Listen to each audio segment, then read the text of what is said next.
There is no other option, that Africa just must integrate.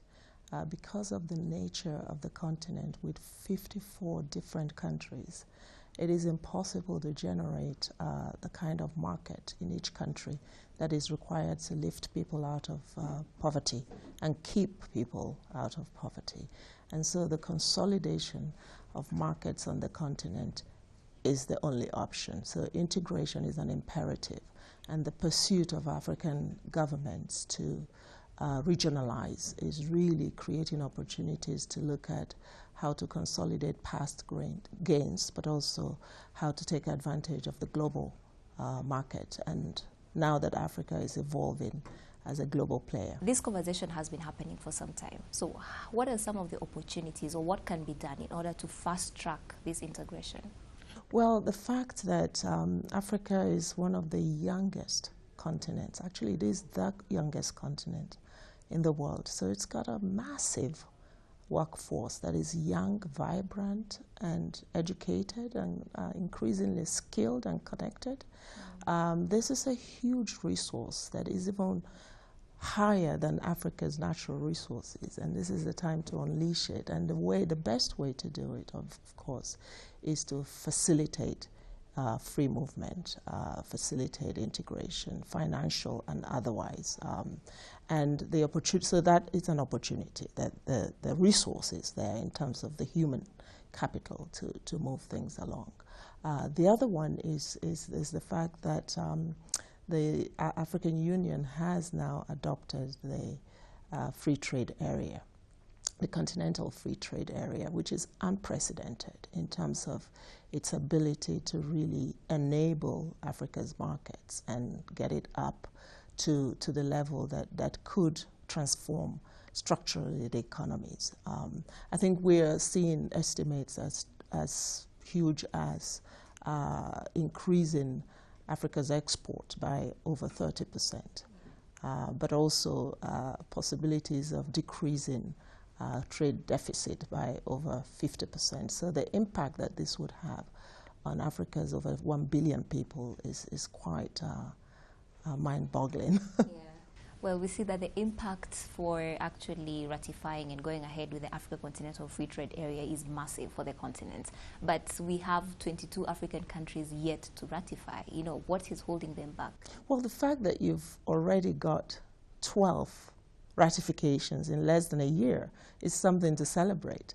But in terms of what's holding them back, I think it's important. Some of the countries have come back to say they have to consult with their population, which we really admire and encourage, because this agreement should not just be between states. It has to be about the people as well.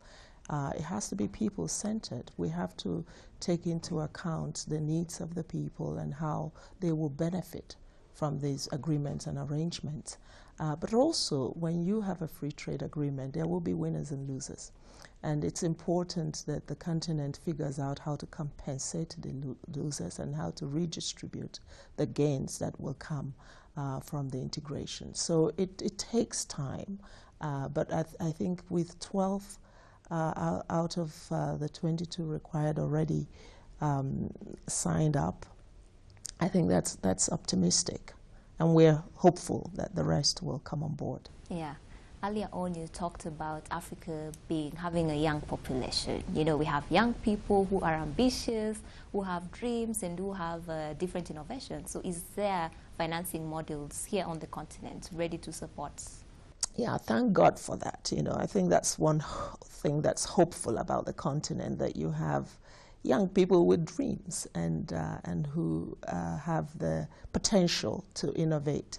And I think this free trade agreement should largely be about them and the ability to harness, you know, what they have to offer, the talent that is there on the continent.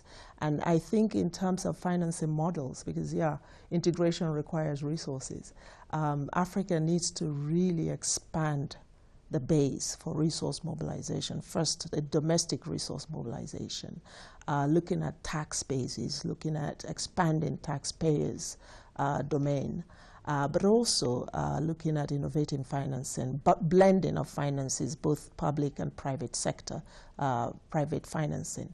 It's important to look at public-private partnerships. States alone cannot, the public sector alone cannot handle this. We need to unleash what the private sector has to offer. But also areas like sovereign wealth funds. Africa's sovereign wealth funds, I think, estimated at about $160 billion right now. I think that Africa could tap into that for this initiative. But we can also look at pension funds.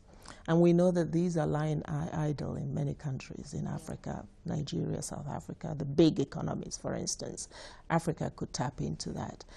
We also know that there's a lot of foreign currency reserves of African countries that sit in other countries, and it would be good for these to work for financing in Africa. So there are opportunities out there to mine new areas of financing that have, until now, actually not been touched. So we have policies set by the governments, but then we have reality on the ground. So how can the gaps between be bridged?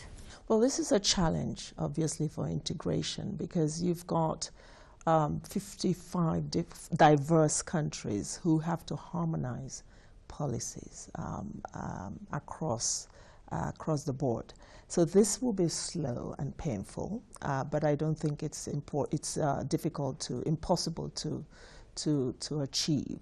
But also you have issues around bilateral and multilateral agreements that are existing already with countries, and these have to be looked at to align with the continental agreement.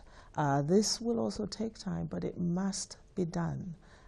Those agreements that currently undermine Africa's integration, regional integration, have to be tackled. The economic partnership agreement, for instance, that these have to now be reviewed to make sure that the agreements that African countries have with their partners in the world can reinforce, not undermine, the continental integration.